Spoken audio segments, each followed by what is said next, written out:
नमस्कार दोस्तों, स्वागत है आप सभी का आपके अपने YouTube channel GK search engine पर। तो दोस्तों, आज के इस वीडियो में हम बात करेंगे राजस्थान नगर पालिका अधिनियम 2009 से संबंधित 10 महत्वपूर्ण क्वेश्चन की। तो पूरा वीडियो बहुत ध्यान से देखना। वीडियो की जो PDF फाइल है वो आप वीडियो के डिस्क्रिप्शन बॉक्स से डाउनलोड कर सकते हैं। वीडियो के एंड में मैं आपसे एक क्वेश्चन पूछूंगा जिसका आंसर आपको कमेंट बॉक्स में देना है। तो चलिए स्टार्ट करते हैं। कल के वीडियो में मैंने आपसे क्वेश्चन पूछा था जो था राजस्थान नगर पालिका अधिनियम 2009 के प्रावधानों के अनुसार नगर पालिका धन या संपत्ति के संबंध में चोरी या हानि के सभी मामलों की रिपोर्ट नगर पालिका को किसके द्वारा की जाएगी। तो नगर पालिका को ये रिपोर्ट है वो मुख्य नगर पालिक अधिकारी के द्वारा की जाएगी, यानी कि बी ऑप्शन इसका बिल्कुल सही है।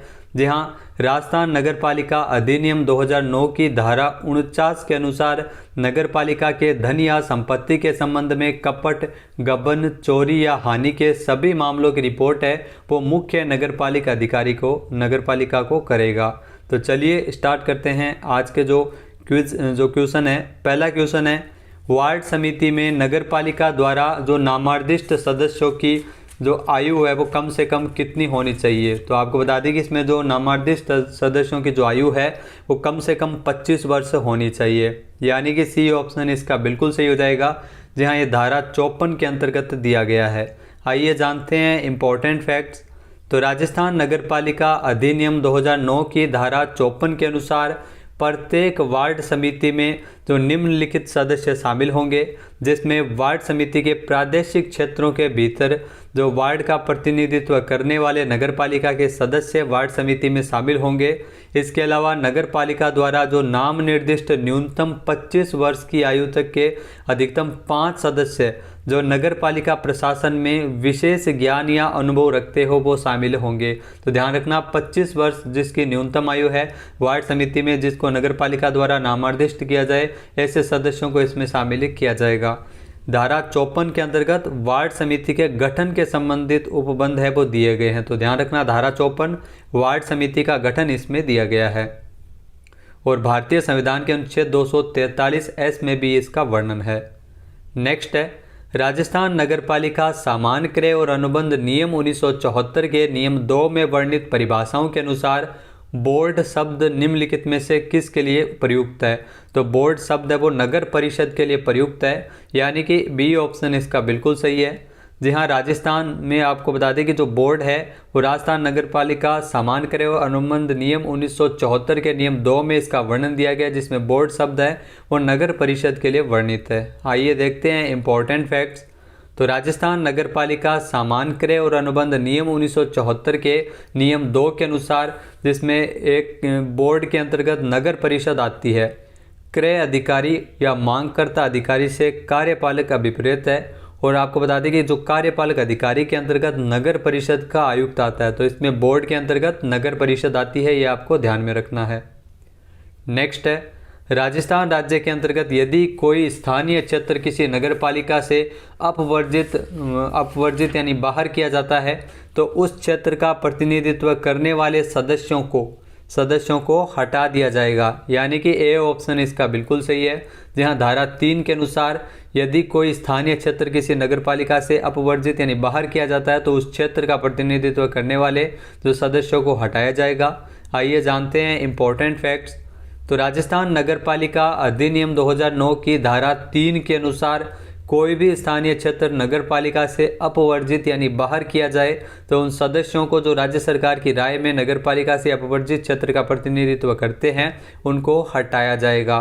तो ध्यान रखना, धारा 3 जिसमें नगरपालिकाओं का परिसीमन दिया गया है, तो ये आपको ध्यान में रखना है, धारा 3 में नगरपालिकाओं का परिसीमन दिया गया है। नेक्स्ट है, राजस्थान नगरपालिका अधिनियम 2009 की किस धारा में यह उल्लेख मिलता है कि राज्य सरकार नगरपालिका बोर्ड को इस अधिनियम के तहत ऐसे उपबंधों के प्रवर्तन से छूट दे सकेगी जो उसके लिए अनुपयुक्त समझे जाए। तो यह धारा 4 में इसका वर्णन किया गया है, यानी कि बी ऑप्शन इसका बिल्कुल सही है। आइए जानते हैं इम्पोर्टेंट फैक्ट्स। तो राजस्थान नगरपालिका अधिनियम 2009 की धारा 4 के अनुसार राज्य सरकार किसी नगरपालिका बोर्ड को इस अधिनियम के ऐसे उपबंधों के प्रवर्तन से छूट दे सकेगी जो उसके लिए अनुपयुक्त समझे जाए। तदुपरांत ऐसे उपबंध उस नगरपालिका बोर्ड में तब तक लागू नहीं होंगे जब तक कि ऐसे उपबंधों को अधिसूचना द्वारा इसमें लागू नहीं किया जाए। तो धारा 4 के अंतर्गत यह दिया गया है। नेक्स्ट क्वेश्चन है, राजस्थान के वर्तमान नगरपालिका संबंधी प्रावधानों के अनुसार सहायक निर्वाचक रजिस्ट्रीकरण अधिकारी निम्नलिखित में से किसके द्वारा नियुक्त किया जाता है? तो इस अधिकारी की नियुक्ति की जाती है राज्य निर्वाचन आयोग के द्वारा, यानी कि सी ऑप्शन इसका बिल्कुल सही है। आइए जानते हैं इंपॉर्टेंट फैक्ट्स। तो राजस्थान नगरपालिका अधिनियम 2009 की धारा 13 के अनुसार, जी हाँ, धारा 13 के अनुसार राज्य निर्वाचन आयोग है वो राज्य सरकार के परामर्श से निर्वाचक रजिस्ट्रीकरण अधिकारी को उनके कृत्यों के पालन में सहायता करने के लिए एक या एक से अधिक व्यक्तियों को सहायक निर्वाचक रजिस्ट्रीकरण अधिकारी के रूप में नियुक्त कर सकता है, यानी सहायक के रूप में नियुक्त कर सकता है। एक या एक से अधिक की भी नियुक्ति इसमें की जा सकती है। तो धारा 13 जिसमें प्रत्येक वार्ड के लिए निर्वाचक नामावली का वर्णन दिया गया है। नेक्स्ट क्वेश्चन है, नगर निगम में निम्नलिखित में से किसका प्रतिनिधित्व हो सकता है? तो नगर निगम में अगर बात की जाए तो लोकसभा के सदस्य इसमें प्रतिनिधित्व कर सकते हैं, यानी कि बी ऑप्शन इसका बिल्कुल सही है। आइए जानते हैं इंपॉर्टेंट फैक्ट्स। तो राजस्थान नगरपालिका अधिनियम 2009 की धारा 6 के अनुसार किसी ऐसे निर्वाचन क्षेत्र का जिसमें नगर परिषद या नगर निगम का क्षेत्र पूर्णतः जो भागतः समाविष्ट है, उसे प्रतिनिधित्व करने वाले लोकसभा के जो सदस्य है, सांसद है, वो ऐसी नगर परिषद या नगर निगम में इनका प्रतिनिधित्व रहेगा। तो धारा 6 जिसमें नगरपालिका की संरचना के बारे में बताया गया है। नेक्स्ट क्वेश्चन है, राजस्थान सरकार जो नगरपालिका प्रशासन में विशेष ज्ञान या अनुभव रखने वाले कितने व्यक्तियों को नगर निगम में नामार्दिष्ट कर सकेगी? तो राज्य सरकार की अगर बात की जाए तो नगरपालिका प्रशासन में विशेष ज्ञान रखने वाले 12 व्यक्तियों को नगर निगम में, ध्यान रखना, नगर निगम में नामार्दिष्ट कर सकेगी, यानी कि बी ऑप्शन इसका बिल्कुल सही है। आइए जानते हैं इंपॉर्टेंट फैक्ट्स। तो राजस्थान नगरपालिका अधिनियम 2009 की धारा 6 के अनुसार, जी हाँ, धारा 6 के अनुसार नगरपालिका प्रशासन का विशेष ज्ञान या अनुभव रखने वाले नगरपालिका बोर्ड के मामले में बात की जाए तो 6 व्यक्ति, नगर परिषद के मामले में 8 व्यक्ति और नगर निगम के मामले में 12 व्यक्ति है वो राज्य सरकार राजपत्र में अधिसूचना द्वारा नामार्दिष्ट कर सकेगी। तो इसमें धारा 6 जिसमें नगरपालिका की संरचना के बारे में बताया गया है। नेक्स्ट क्वेश्चन है, राजस्थान के अंतर्गत जो नगर निगम का उपाध्यक्ष क्या कहलाता है? तो नगर निगम का जो उपाध्यक्ष होता है उसे उप महापौर कहते हैं, यानी कि बी ऑप्शन इसका बिल्कुल सही है। ध्यान रखना, नगर निगम का जो उपाध्यक्ष है जिसे उप महापौर कहा जाता है, यह धारा 43 के अंतर्गत दिया गया है। आइए जानते हैं इंपॉर्टेंट फैक्ट्स। तो राजस्थान नगरपालिका अधिनियम 2009 की धारा 43 के अनुसार प्रत्येक नगर निगम के लिए एक उप महापौर होगा, जी हाँ, महापौर और उप महापौर होते हैं इसमें, और नगर परिषद के लिए जो सभापति और उप सभापति होते हैं, और प्रत्येक नगर पालिका बोर्ड के लिए ध्यान रखना अध्यक्ष और उपाध्यक्ष होता है। धारा 43 जिसमें प्रत्येक नगर पालिका में एक अध्यक्ष और उपाध्यक्ष होगा, इसके बारे में बताया गया है। नेक्स्ट है, मेलों और प्रदर्शनियों की व्यवस्था और प्रबंध करना नगर पालिकाओं द्वारा जो किया जा सकने वाला कार्य है वो किस क्षेत्र का कृत्य है?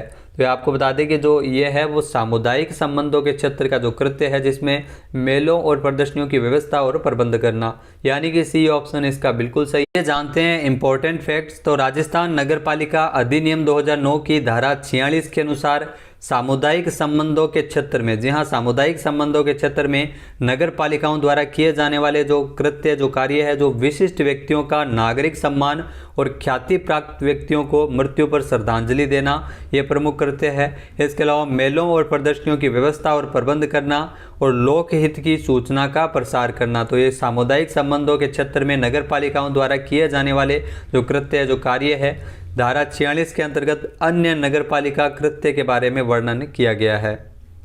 नेक्स्ट क्वेश्चन है, राजस्थान में किसी नगरपालिका की विघटन की कालावधि के दौरान निम्नलिखित में से कौन नगरपालिका की सभी शक्तियों का प्रयोग और कर्तव्यों का पालन करता है?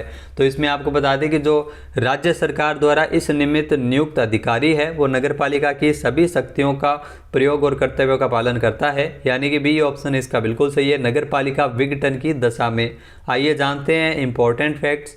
तो राजस्थान नगरपालिका अधिनियम 2009 की धारा 322 के अनुसार नगरपालिका के विघटन की कालावधि के दौरान नगरपालिका की सभी शक्तियों का प्रयोग और कर्तव्यों का पालन ऐसे अधिकारी के द्वारा प्रशासक के रूप में किया जाएगा जिसे राज्य सरकार द्वारा इस निमित्त नियुक्त किया जाए। तो धारा 322 के अंतर्गत ये वर्णन किया गया है। आइए जानते हैं आज का हमारा जो क्विज है, जिसका आंसर आपको कमेंट बॉक्स में देना है। तो आज का आपके लिए क्विज है, राजस्थान नगरपालिका सामान्य क्रय और अनुबंध नियम 1974 में निविदा प्राप्त करने की प्रक्रिया निम्नलिखित में से किस नियम के अंतर्गत वर्णित है। एक बार फिर से सुनिएगा, राजस्थान नगरपालिका सामान्य क्रय और अनुबंध नियम 1974 में निविदा प्राप्त करने की प्रक्रिया किस नियम के अंतर्गत वर्णित है। इसका सही आंसर आपको कमेंट बॉक्स में देना है। और अगर ये वीडियो आपको पसंद आए तो इसे लाइक और शेयर करना बिल्कुल न भूलिएगा। चैनल पे नए हैं, सब्सक्राइब नहीं किया है तो अभी सब्सक्राइब बटन पे क्लिक करें। इस वीडियो की जो पीडीएफ फाइल है वो आप वीडियो के डिस्क्रिप्शन बॉक्स से डाउनलोड कर सकते हैं, जहां पर आपको सारी पीडीएफ एक साथ मिल जाएगी। टेलीग्राम चैनल का लिंक दिया हुआ है, उसको ज्वाइन कीजिए। वहां पर आपको सारी पीडीएफ अब तक के जितने भी वीडियो है उनकी एक साथ मिल जाएगी। तो एग्जाम तक ये क्लास कंटिन्यू रहेगी, जिसमें हम 10 क्वेश्चन डेली डिस्कस करेंगे, वो भी पूरी व्याख्या के साथ। जय हिंद, जय भारत, जय राजस्थान।